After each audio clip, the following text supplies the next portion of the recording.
దొంగ అధికారులు చాలామంది ఉన్నారు. వాళ్ళందరూ లేకుండా మంచి అధికారులతో అన్ని డిపార్ట్మెంట్స్ బాగా ముందుకెళ్ళాలి, ప్రజల కోసం పనిచేయాలి. ఇట్లా రకరకాల ఆలోచనలతో అంచనాలతో కొత్త ప్రభుత్వాన్ని ఎన్నుకున్నాం.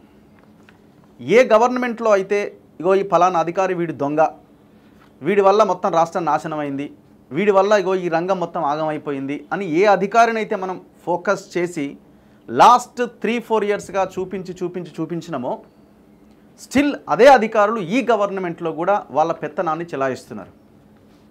ఏం జరుగుతున్నది సెక్రటేరియట్లో, ఏం జరుగుతున్నది సీఎం పేషీలో, ఏం జరుగుతున్నది మంత్రుల పేషీల్లో? సో దీని మీద మనం ఫోకస్ చేస్తున్నాం.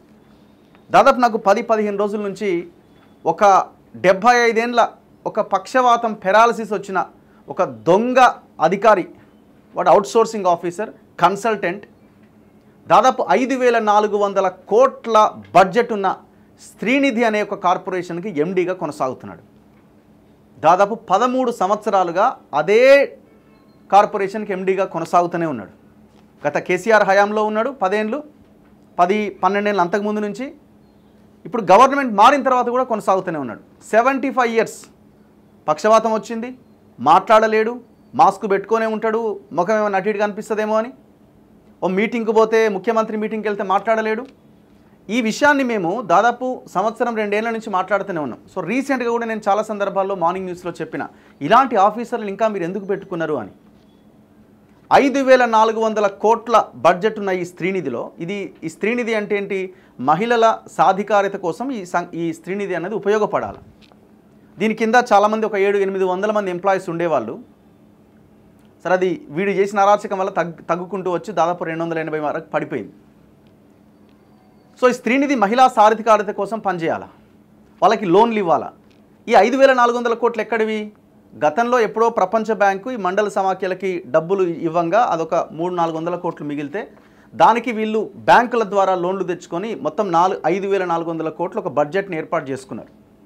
ఎప్పుడు గతంలో ఆ 5,400 కోట్లని మహిళా సంఘాలకి స్త్రీనిధి ద్వారా మహిళలకు ఇచ్చి వాళ్ళ సాధికారితని పెంపొందింపజేస్తూ వాళ్ళలో సాధికారిత సాధించేలాగా వాళ్ళకి లోన్లు ఇచ్చి మళ్ళీ వాటిని వసూలు చేసుకోవాలి, రికవరీ చేసుకోవాలి. సో ఇది ఇట్లా ఒక సర్కిల్ లాగా నడుస్తూ ఉంటుంది రొటేషన్ పద్ధతిలో. ఇందులో పెద్ద ఎత్తున అక్రమాలకు పాల్పడ్డారు. లాస్ట్ పంచాయతీరాజ్ శాఖ మంత్రిగా ఎర్రబెల్లి దయాకర్ రావు ఉన్న సమయంలో ఈ మహానుభావుడు విద్యాసాగర్, ఎవరైనా ఇగో ఈయన ఇలా జర నవ్వుకుండా కనిపిస్తుంది, కానీ ఈ ఫేస్ ఇప్పటిది కాదు, ఇది ఇప్పటిదో 3-4-5 ఏళ్ళ కింద ఫోటో ఇది. ఇప్పటి ఫోటోకి ఈ ఫోటోకి జమీన్ ఆస్మాన్ పరకు ఉంటుంది. ఈయన చేసిన అరాచకాలు అంతా ఇంత కావు, కానీ ఈ గవర్నమెంట్లో కూడా అదే స్త్రీనిధి కార్పొరేషన్కి ఎండీగా కొనసాగుతూనే ఉన్నాడు. 13 ఇయర్స్ అయిపోయింది. ఇప్పుడు ఈయన మీద ఇన్ని వీడియోలు వచ్చిన తర్వాత ఇప్పుడు కన్సర్న్డ్ మంత్రి ఎవరు? సీతక్క. మేము కూడా చాలా సందర్భాల్లో సీతక్క గారికి ఫోన్ చేసి, ఏమి అరాచకము, వీడి వల్ల మొత్తం ఎంప్లాయీస్ అంతా వాళ్ళ ఉద్యోగాలు కోల్పోయారు, కొంతమందిని టర్మినేట్ చేసిండు, వాళ్ళ జీవితాలని రోడ్ల మీద పడ్డాయి, ఎవడు క్వశ్చన్ చేయడానికి అవకాశం లేదు అని అడిగితే, లేదు మేము డిపార్ట్మెంటల్ ఎంక్వైరీకి ఆదేశిస్తాం అని సీతక్క గారు అనడం జరిగింది.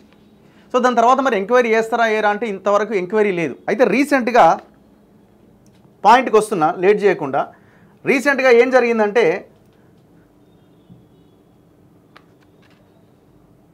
మంత్రి సీతక్క గారు ఒక జీవో ఆర్టీ నెంబర్ 523 తీసుకొచ్చారు. ఇదేం చెప్తుందంటే, ఈ ఎవరైతే విద్యాసాగర్ రెడ్డి ఉన్నాడో ఆయన మీద ఎంక్వైరీకి ఆదేశించినట్టుగా ఈ జీవో చెప్తున్నది. ఏమంటున్నది ఈ జీవోలో? ఈ జీవో ఎప్పుడు వచ్చింది? 13/9/2024 రోజు వచ్చింది. ఇవాళ ఎంత డేటు? 21.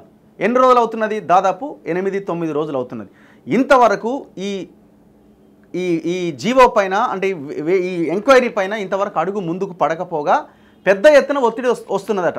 ఎవరేమన్నారు మిమ్మల్ని? సీతక్క గారు మిమ్మల్ని ఎవరేమన్నారు? ఎంక్వైరీ ఎందుకు వేశారు?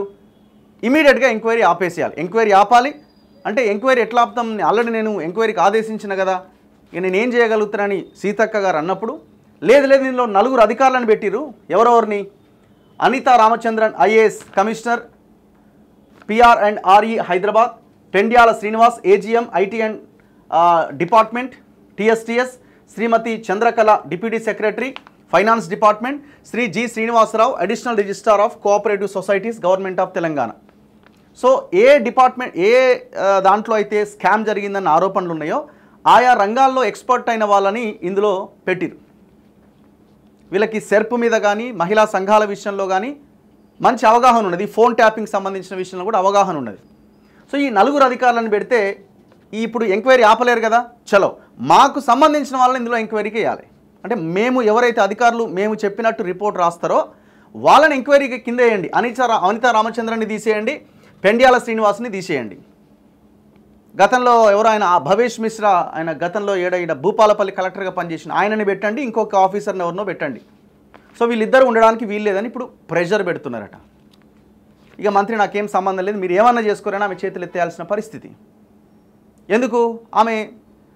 ఆమె కాదు కదా సీతక్క రెడ్డియో సీతక్క రావో అయితే ఈ సిచ్యువేషన్ వేరే ఉండేది. నేనేమంటున్నా అంటే సీతక్క గారు మీరు కూడా అసలు ఏం జరుగుతున్నదన్నది అడుగు ముందుకేయండి. మీ డిపార్ట్మెంట్లో వేలు పెట్టడానికి వీళ్ళంతా ఎవరు? ఇక ఈ ఎంక్వైరీ ఏంటి ఏమంటుంది government after thorough examination of the contents made in the complainant in detail hereby decide to constitute a committee for conducting an institutional inquiry into the allegations made therein against the activities and against the concerned staff who are involved in their matter to probe into the irregularities of Srinidhi with the following officers, in 4 officers. The above committee shall inquire into each detailed fact and information on the allegations made therein against the sequential activities and against the concerned staff of Srinidhi Credit Cooperative Federation Limited, and shall submit its recommendations or report in a sealed cover to the government within a period of 2 months for taking further necessary action in the matter. వీళ్ళు 2 నెలల లోపు report ఇవ్వాలి, నివేదిక ఇవ్వాలని ఈ GO చెప్తున్నది. Lokesh Kumar, secretary to government. మరి ఇప్పుడు ఆల్రెడీ 9 రోజులు అయిపోయాయి. మరి ఎంక్వైరీ ఎప్పుడు స్టార్ట్ కావాలి? 2 నెలల లోపు ఎప్పుడు ఎంక్వైరీ రిపోర్ట్ ఇవ్వాలా? ఎంత దుర్మార్గం చూడండి. అయితే మీకు ఒక డౌట్ రావచ్చు, అసలు ఏంది స్కాము? ఈయన చేసిన స్కామ్స్ ఏంటి అంటే, ఈయన చేసిన స్కామ్స్ మామూలువి కావు. ఈయన వయసు దాదాపు 75 సంవత్సరాలు అటు ఇటు, 75 years అబోవ్ ఉంటాడు. ఎవరు? ఈ మహానుభావుడు. ఒక్కొక్కరి ఫోటో చూపిస్తాను నేను. ఈయన వయసు దాదాపు 70-75 సంవత్సరాలు ఉంటాయి. ఎవరు? విద్యాసాగర్ రెడ్డి. ఈయన గతంలో వేరే అధికారిగా ఉండే 13 ఏళ్ల కింద శ్రీనిధికి వచ్చిండు, ఎండీగా స్థిరపడ్డాడు. యాక్చువల్లీ ఇక్కడ 2019 వరకు ఈ శ్రీనిధి చాలా అద్భుతంగా నడిచింది. ఈ శ్రీనిధి ఎట్లా నడిచిందంటే పర్ఫార్మెన్స్ సంబంధించిన ఎట్లా నడిచింది 2018-19 వరకు కూడా నాన్ పర్ఫార్మెన్స్ అసెట్స్ కింద విషయానికి వస్తే 2.59%, 0.51% ఉండే. ఎప్పుడు? 2018-19 వరకు. 2020-21కి వచ్చేసరికి 2.59కి దిగజారిపోయింది. 21-22కి వచ్చేసరికి 2.98కి దిగజారింది. 22-23కి వచ్చేసరికి 5.63కి వెళ్ళిపోయింది. నాన్ పర్ఫార్మెన్స్ అసెట్ అంటే ఈ స్థాయికి పర్ఫార్మెన్స్ దిగజారిపోయింది. ఇది ఇప్పుడు 24కి వచ్చేసరికి ఇప్పుడు 7కో 8కో వచ్చేసి ఉంటుంది. 1000 కోట్ల బడ్జెట్ ఉన్నదానికేమో ఒక ఐఏఎస్ కార్పొరేషన్ ఎండీగా ఉంటాడు. మీరు చూడండి ఎంత ఘోరమో. చాలా డీటెయిల్డ్గా మీరు ఎవరెవరైతే ఇందులో అడ్డుకుంటున్నారో ఎవరెవరు ఉన్నారో వాళ్ళ ఫోటోలతో సహా చేస్తా. మంత్రులుగా ఉన్న కొంతమంది కూడా ఈ విద్యాసాగర్ రెడ్డిని కాపాడడానికి ప్రయత్నం చేస్తున్నారు. మరి మీకు ఏ ఉద్దేశం, ఏ దురుద్దేశంతో మీరు ఈ పని చేస్తున్నారు? యాక్చువల్గా నిబంధనలు ఏం చెప్తున్నాయి? కోఆపరేటివ్ సర్వీస్ రూల్ 28A కింద గైడ్లైన్స్ చెప్తున్నాయి. ఆఫీసర్ క్యాడర్ అయితే 58 years పైబడ్డ వాళ్ళు ఈ పదవిలో కొనసాగడానికి అవకాశం లేదు. వీనికి 70-75 ఏళ్ళు వచ్చినాయి, పెరాలసిస్ వచ్చింది, గంటకి 4 సార్లు బాత్రూమ్ పోవాలా, సిగ్గులేదు ఇంకా పదవిలో కూర్చోవడానికి. అటెండర్ క్యాడర్ అయితే 60 years అబోవ్ ఉండాలా. 13 ఏళ్ల కింద ఈయన జాయిన్ అయినప్పుడు 45,000 శాలరీ ఉంటే ఈనాటికి 3 లక్షలకు పైన జీతం తీసుకుంటున్నాడు. రూపాయి పని చేయకుండా సీట్లో కూర్చొని 4 సార్లు బాత్రూమ్కి సీట్లకు తిరుగుతందుకు వీనికి 3 లక్షల నుంచి 4 లక్షల జీతం. ఈయన ఏం చేయాలంటే ముఖ్యమంత్రి మీటింగు, మంత్రి మీటింగ్ ఉన్నప్పుడు వెనకాల పోయి కూర్చోవాలి మాస్క్ పెట్టుకొని. మాస్క్ తీస్తే కనబడుతుంది కదా. మళ్ళీ నేను ఫిజికల్గా నువ్వు ఇది ఉన్నావని నేను అంటలే, కానీ నువ్వు జీవితాలను నాశనం చేసినావు. ఇక్కడ 700 మంది ఎంప్లాయీస్ ఉంటే ఎంత భయంకరమైన విషయం అంటే 2018 నాటికి 700 మంది ఎంప్లాయీస్ ఉంటే 2024 నాటికి 280 మంది ఎంప్లాయీస్ అయ్యారు. అందరి టార్చర్ భరించలేక వీళ్ళు లేడీస్ ఫోన్లు ట్యాప్ చేసి వాళ్ళ కుటుంబాలు మాట్లాడే సమాచారాన్ని అంతా విని వాళ్ళు ఎక్కడెక్కడ పోతున్నారో సమాచారం తెలుసుకొని వాళ్ళని వేధించి,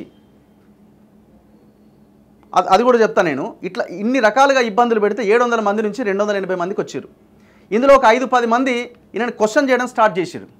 క్వశ్చన్ చేయడం స్టార్ట్ చేసిన వాళ్ళని రాత్రికి రాత్రే గెంటేసి టర్మినేట్ చేసి పడేసిండు. వీడు మాత్రం అదే ప్లేస్లో కులుపుతా ఉన్నాడు. ఈయనకి పెద్ద పెద్ద వాళ్ళ అండ ఉన్నది. ఎవరు అనుకుంటున్నారు ఈయన? ఎవరు ఈ మనిషి ఎవరు అనుకుంటున్నారు? ఆషామాషి మనిషి అనుకుంటున్నారా మీరు? ఈయన తమ్ముడు చంద్రశేఖర్ రెడ్డి అని ముఖ్యమంత్రి గారి పేషీలో ఉన్నాడు. ముఖ్యమంత్రి గారి పేషీలో ఉన్న చంద్రశేఖర్ రెడ్డి సీతక్క మీద ఒత్తిడి తీసుకొస్తున్నాడు. విచారణ ఆపుతావా లేదా? విచారణ ఆపాల. మావోడు, మా బ్రదరు 75 ఏళ్ళు కాదు 80 ఏళ్ళు వచ్చినా బతికిన రోజులు అలానే ఉండాలా. జనం జీతం తింటూనే ఉంటాం, మేము జనాన్ని పీక్కు తింటూనే ఉంటాం, ఉద్యోగస్తులని రాచి రంపాన పెడతాం, మేము ఆ పదవిలోనే ఉంటాం. 13 సంవత్సరాలు అయింది. ఒక ఎంప్లాయీని 75 ఏళ్ళు పైబడ్డ వాళ్ళని పెట్టుకున్నారు. అసలు రిటైర్డ్ ఎంప్లాయీస్ని ఉంచడానికి వీల్లేదని ఎవరు చీఫ్ సెక్రటరీ, హెచ్ఓడీలు అందరి దగ్గర నుంచి రిపోర్ట్ తీసుకొని ఏం చేసిరండి? 1100 మందిని ఎంతమందిని తొలగించారు? ఇట్లాంటి ఆఫీసర్లు ఇంకా కంటిన్యూ అవుతున్నారు. సో ఇప్పుడు ఈయన తమ్ముడు చంద్రశేఖర్ రెడ్డి ముఖ్యమంత్రి గారి పేషీలో ఉన్నాడు. ఇంకొకటి ప్రధానంగా వినిపిస్తున్నది ఏంటంటే, ఈ చంద్రశేఖర్ రెడ్డితో పాటుగా అజిత్ రెడ్డి గారి పేరు వినిపిస్తున్నది. ముఖ్యమంత్రి రేవంత్ రెడ్డి గారు ఓఎస్డి, ఆయన ప్రెజర్ కూడా ఉందని గుసగుస. అండ్ దీనికి లింక్ ఏంటి? ఇంకొక లింక్ ఏంటి అంటే, ఐటీ శాఖ ఇన్వాల్వ్మెంట్ కూడా ఇందులో ఉన్నది. ఎందుకు ఐటీ శాఖ ఇన్వాల్వ్మెంట్ ఉన్నదంటే, ఇప్పుడు ఈ చంద్రశేఖర్ రెడ్డితో పాటు వేణుప్రసాద్ అని ఈ పెద్ద మనిషి ఉన్నాడు. చాలా డీటెయిల్డ్గా సీక్వెన్స్లో నేను ఎక్స్ప్లెయిన్ చేస్తున్నా. వేణుప్రసాద్ అని ఈయన ఒక పెద్ద మనిషి ఉన్నాడు. ఈయన సీనియర్ మేనేజర్గా శ్రీనిధిలో పనిచేసిండు. ఈయనేమో విద్యాసాగర్ రెడ్డి ఏమో ఎండీగా ఉండే, ఈ వేణుప్రసాద్ ఏమో సీనియర్ మేనేజర్గా అందులో పనిచేసిండు. ఎక్కడ? అదే శ్రీనిధిలో పనిచేసిండు. దాని తర్వాత గవర్నమెంట్ మారంగానే ఏం చేసిండు? గతంలో ఇప్పుడు ఈ వేణుప్రసాద్ రెడ్డి టెక్నికల్ వాటికి సంబంధించిన ఈ వ్యవహారాలన్నీ నడిపించిండు. ఈ సిమ్ములు తీసుకురావడము, అవి ఇవి టెక్నికల్ వీటిలో. దీంట్లో జయేష్ రంజన్తో వీళ్ళు చేతులు కలిపారు. ఈయన కొంత ర్యాపో ఉన్నది. ఎవరు? జయేష్ రంజన్ తెలుసు కదా, Bihari IAS.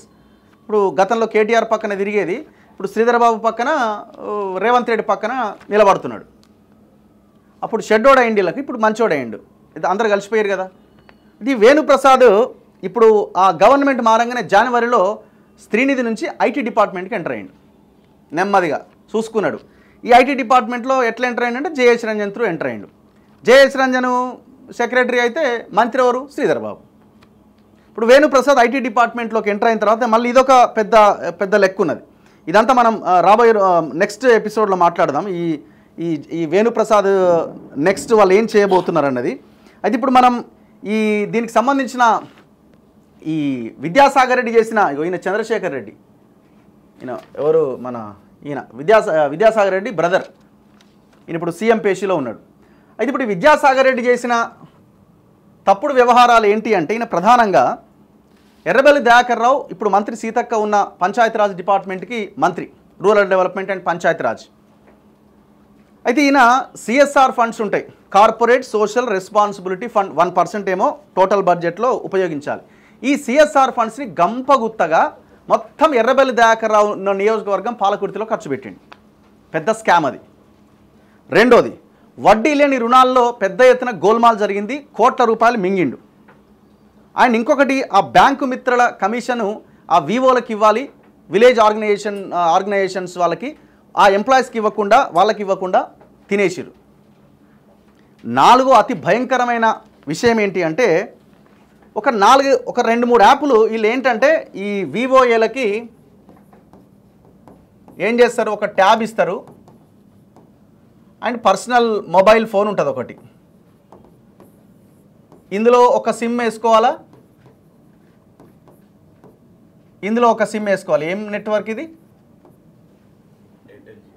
Airtel Jio. Airtel and Jio, Airtel and Jio 2 సిమ్లు వేసుకోవాలన్నమాట. అయితే ఈ ట్యాబ్లలో, ఈ ఫోన్లలో ఒక 2-3 యాప్స్ వీళ్ళు డౌన్లోడ్ చేసుకోవాలి. ప్రతి ఎంప్లాయీ చేసుకోవాల్సిందే. ఇంకా ఇందులో పనిచేసే వివోఏలు ఎవరైతే ఉంటారో వాళ్ళంతా ఈ యాప్ని డౌన్లోడ్ చేసుకోవాలి. ఏంది అటెండెన్స్ అని ఒక యాప్ ఉంటుందట, అండ్ రెండోది స్పేర్ ఆన్ అని ఒక యాప్ ఉంటుందట, మూడోది ఎయిర్టెల్ ట్రేస్మేట్ అని ఒక యాప్ ఉంటుందట. ఈ 3 యాప్లు వాళ్ళ ట్యాబ్లో వాళ్ళ మొబైల్ ఫోన్స్లో ట్యాప్ చేసుకోవాలి. చేసుకుంటే ఏమవుతుందంటే ఆ యాప్ ద్వారా ఈ మొత్తం మొబైల్ కానీ ట్యాబ్ కానీ మొత్తం వాళ్ళ చేతిలోకి వెళ్ళిపోతుంది. ఎవడు? ఈ విద్యాసాగర్ రావు చేతిలోకి వెళ్ళిపోతుంది. ఇది పాలకుర్తిలో ఒక కాల్ సెంటర్ పెట్టిరు. ఎర్రబెల్లి దయాకర్ నియోజకవర్గంలో పాలకుర్తిలో కాల్ సెంటర్ పెట్టి ఆ డేటా అంతా ఆ కాన్స్టిట్యున్సీలో ఉన్న మహిళల కోసం ఎర్రబెల్లి దయాకర్ రావు వాడిండు వాళ్ళ ఓట్ల కోసం.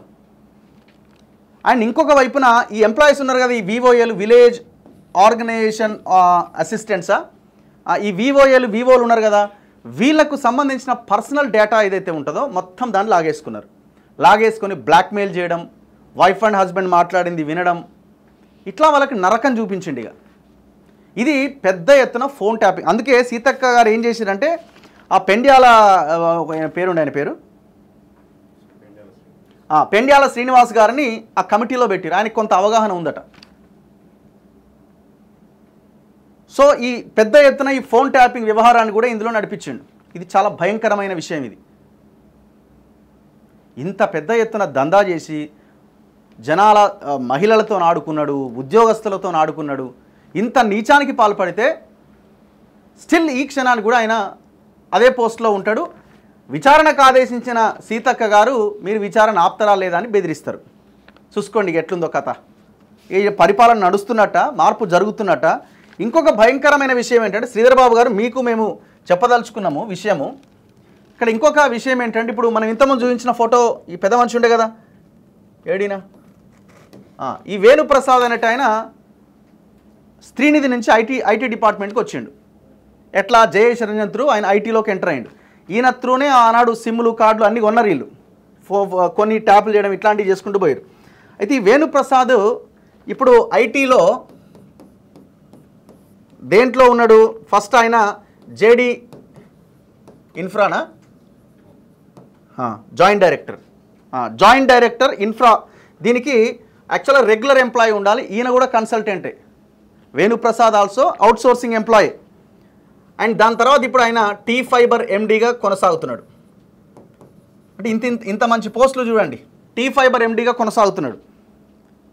గవర్నమెంట్ టెక్నికల్ అడ్వైజర్ అట. మరి ఈయన ఏం చేసిండు? ఆయన చదివేందని నేను అడిగిన. ఈయన ఎంసీఏ చేసిండట. బేసిక్గా ఈయన పర్ఫార్మెన్సు లేదు, ఈయనకి టెక్నికల్ సబ్జెక్టు లేదు, ఈయన ఎక్స్పీరియన్స్డ్ పర్సన్ కూడా కాదు. అయినా కూడా చేసిరు. ఎట్లా చేసిరు? జయేష్ రంజన్ ఉన్నాడు, విద్యాసాగర్ రెడ్డి ఉన్నాడు, ఈ బ్యాచ్ అంత ఉన్నది. కట్ చేస్తే ఇప్పుడు ఈయన నెక్స్ట్ చేయబోయే విషయం ఏంటి అంటే ఈయన స్టేట్ డేటా సెంటర్ అని ఉంటుంది. అంటే మనం ఈ డేటా అంతా స్టోరేజ్ అయ్యే సర్వర్స్ ఇవన్నీ ఉంటాయి కదా, ఎస్డిసి అని. ఈ state data centre annual maintenance contract ఉంటుందట. Annual maintenance contract.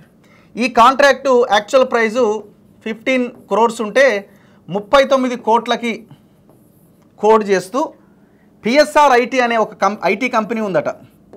ఈ ఐటీ కంపెనీకి కట్టబెట్టాలన్న ఒక పెద్ద కుట్ర చేస్తున్నారు తెర వెనకాల. శ్రీధర్ బాబు గారు మీ ముందు పెడుతున్నాం. మరి ఇప్పుడు రేపు పొద్దున ఈ స్టేట్ డేటా సెంటర్ ఇదే కంపెనీకి వస్తుందా? ఇంకేదో మధ్యలో కిషోర్ అని ఒక ఐటీ కన్సల్టెంట్ పేరు వినిపిస్తున్నది.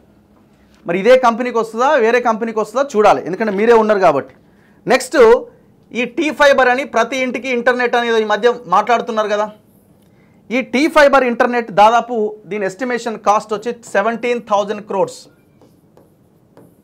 ఈ 17,000 crores దీంట్లో స్టేట్ గవర్నమెంట్ ప్రపోజల్ పంపితే సెంట్రల్ గవర్నమెంట్ కూడా కొంత అమౌంట్ ఇస్తుంది అనుకుంటా, నాకున్న సబ్జెక్ట్ ప్రకారం చెప్తున్నాను నేను. సో ఇది కూడా ఇదే పిఎస్ఆర్ ఐటీ కంపెనీకి అప్పచెప్పాలన్న ఒక భారీ కుట్ర చేస్తున్నారు. అసలు ఈ టీ ఫైబర్ ఎండి ఒక కన్సల్టెంట్కి ఒక అవుట్సోర్సింగ్ ఎంప్లాయీకి ఎట్లా ఇస్తారన్నది ఒక క్వశ్చన్. ఒక ఐఏఎస్ ఆఫీసర్ ఉండాలా? లేడు, సంబంధమే లేదు అసలు. మరి ఎట్లా ఇచ్చిర్రు? మంత్రి ఎవరు? శ్రీధర్ బాబు గారు కదా. మరి ఎట్లా సాధ్యమైంది అది?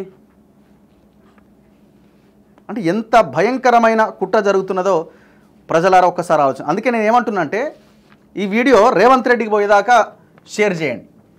ఇందులో ఉద్యోగాలు కోల్పోయిన వాళ్ళు, నష్టపోయిన వాళ్ళు, టార్చర్ అనుభవించిన వాళ్ళు, మానసిక వేదనకు గురై అనారోగ్యం పాలైన వారు, అసలు ఏం జరుగుతున్నదో అర్థమవుతున్నదా? అసలు ముఖ్యమంత్రి గారికి ఏమైనా క్లారిటీ ఉందా? ఒక మంత్రి ఫలానా వ్యక్తి మీద విచారణ చేయమని ఎంక్వైరీకి ఆదేశిస్తే ఆ ఎంక్వైరీ అడుగు ముందుకు పడట్లేదంటే ఎంత భయంకరమైన విషయం.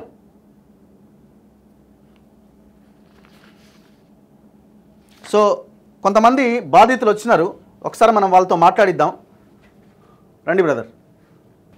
సో నా దగ్గరికి వీళ్ళు 2-3 వచ్చినారు. మళ్ళీ వీళ్ళ ముఖాలు చూసి మంత్రి గారికి చెప్తున్నా అండ్ అధికారులకు చెప్తున్నా, మళ్ళీ వీళ్ళ ముఖాలు చూసి, ఎందుకంటే వీళ్ళ ఉద్యోగాలు పోయినాయి. 65-60 జీతం వచ్చి ఆయన ఉద్యోగం పోయింది. మీ జీతం ఎంత? 30,000. 30,000 వచ్చి ఈయన జీతం పోయింది. మీదెంత?